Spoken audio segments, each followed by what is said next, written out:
안녕하십니까. 매일신문 아나운서 김경민입니다.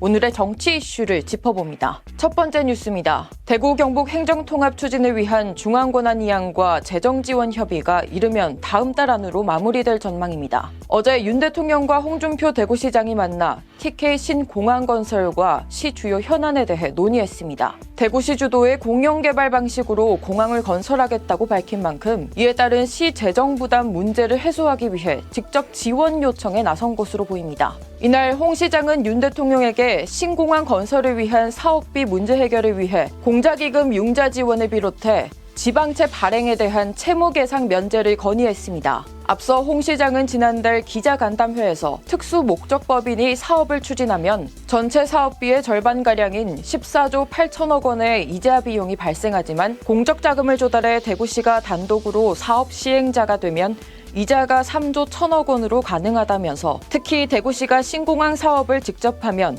특혜 시비가 없어진다고 말했습니다. 두 번째 뉴스입니다. 오늘 윤석열 대통령과 안제이 두다 폴란드 대통령이 정상회담을 진행합니다. 북한의 우크라이나전 참전이 예고된 상황에서 안보협력을 중점적으로 논의하고 방산협력도 강화될 것으로 보입니다. 두다 대통령은 이번 방한 기간 동안 경남 창원시 현대로템과 하나 에어로스페이스 공장을 방문해 K2와 K9을 둘러보고 수출 재원을 자체 조달하기로 했습니다. 마지막 뉴스입니다. 미국 정부가 북한의 러시아 파병을 처음으로 공식 확인했습니다. 한국 정부가 북한군 파병 사실을 공개한 지 닷새 만인데요. 규모는 최소 3,000명이라면서 우크라이나 전쟁에 투입될 가능성이 있다고 예상했습니다. 이들이 배를 타고 북한 원산에서 러시아 블라디보스토크로 이동한 뒤 현재는 러시아 동부에 있는 훈련소 3곳에서 기본 전투 훈련을 받고 있다고 설명했습니다. 백악관은 이 3,000명을 두고 일진이라고 표현해 추가 파병 가능성도 내비쳤습니다. 또 북한이 파병의 대가로 무엇을 얻을지,